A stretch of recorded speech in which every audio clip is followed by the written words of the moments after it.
The family has accused Canada's laws of killing the disabled and vulnerable months after their son, who suffered from seasonal depression, died by assisted suicide. Keanu Vafayan, a 26-year-old blind man with type 1 diabetes, died in December using Canada's MAID program, which allows patients with grievous and irremediable medical conditions to request a lethal drug. Eligibility was expanded in 2021 to include people with chronic illnesses, disabilities, and pending parliamentary review, potentially individuals with certain mental health conditions. So this person, this man was not terminally ill. He had a chronic illness, in that he was diabetic, and he had seasonal depression. And they killed him. They put him down. Here's an interview with the parents. This is by Global News. Watch. He said everything the doctors needed to hear in order to approve him. Was he actually feeling that way? I strongly believe not. Keanu's family says he sought MAID in Ontario, where he was from, for several years, but was repeatedly denied. They say he then turned to BC, where he was approved. He didn't have the items that were necessary to qualify him for MAID, and quite frankly, the medical system failed him. Under Canada's MAID law, Track 2 applies to people who are not terminally ill, but who have a serious and incurable condition. It comes with additional safeguards, including a minimum 90-day assessment period and evaluations by 2 independent practitioners. The family says prominent MAID advocate Dr. Ellen Wiebe signed their son's death certificate and alleges the safeguards were not fully followed. We strongly believe that she was coaching him in order for her to check off her own boxes to approve him. In a statement to Global News, Dr. Wiebe says each patient she has provided MAID to had a grievous and irremediable medical, not psychiatric, condition, adding each of them was capable of consent and that all Track 2 assessments took at least 90 days. You see that evil wench? I mean, just look at her. That's the face of somebody who kills people for a living. That's what she does. That's her job. Why do you take a job like that? Why do you take a job where the whole job description is that you're going to kill people every day? Well, you do it because you like to kill. You enjoy it. This woman is a serial killer. That's what she is. Just like every abortionist is a serial killer. And they get into this line of work because they want to kill people. And you notice how she justifies it. She says that this guy, who was not terminally ill at all, nobody even claims that he was, she says that he had a grievous and irremediable medical condition. That's the standard now in Canada, like we just read. It used to be that your illness had to be terminal. Now it has to be grievous and irremediable. Well, what qualifies? What qualifies as going terminal has a clear, basically objective definition. Terminal illness. It's going to kill you. You're going to die from that illness. That's what terminal obviously means. But grievous? Grievous? Well, any illness could be considered grievous. And that's the point. That's obviously the point. You could call, and they're moving on now to, as it said in the article, we're going to start giving euthanasia to people with mental health conditions. Well, what qualifies as a grievous mental health condition? Any. If the person with the condition says that they feel really bad all the time, that's grievous.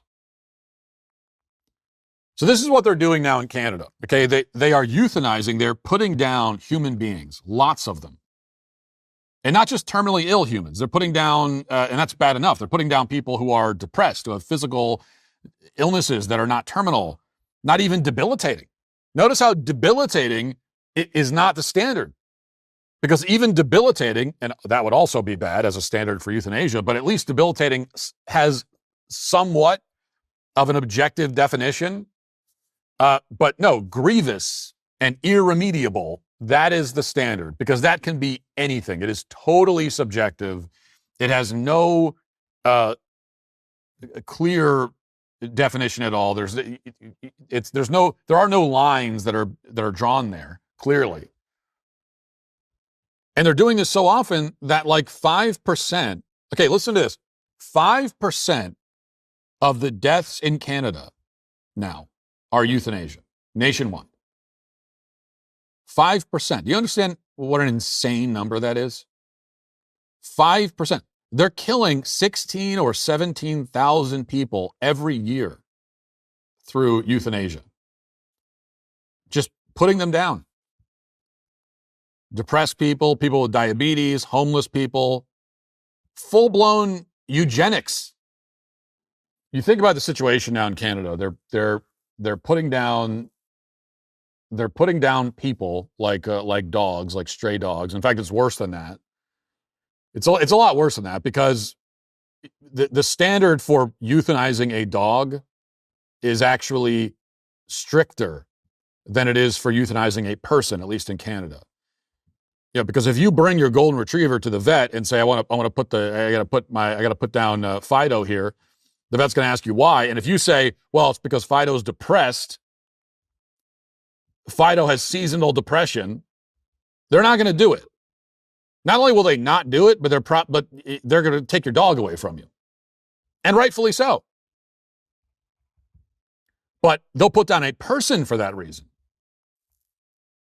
So that the standard for euthanizing a person, it's a lower standard than it is for euthanizing a dog in Canada. And that is why euthanasia in Canada is now it's a leading cause of death. It's a top 5 cause of death in the entire country. Think about that. One of the leading causes of death in the country of Canada is euthanasia.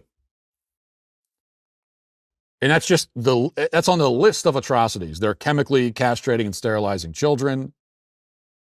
They're making up these absurd lies as a pretext for burning down churches. There have been 33 churches have been burned to the ground in the country since 2020 or 2021, all on the basis of this mass graves claim, which is a total hoax, not true. It's been debunked.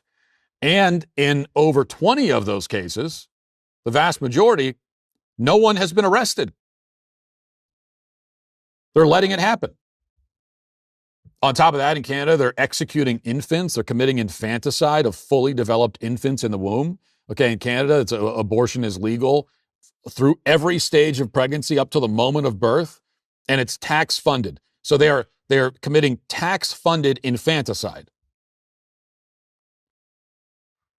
So you look at all that, putting down people, euthanasia, full-blown, full-on eugenics is what they're doing. Thousands of people every single year, burning down churches, sterilizing kids, infanticide. You look at that, and I think you can conclude, and I'm not trying to be funny or ironic when I say this. I said this on X yesterday, and a lot of,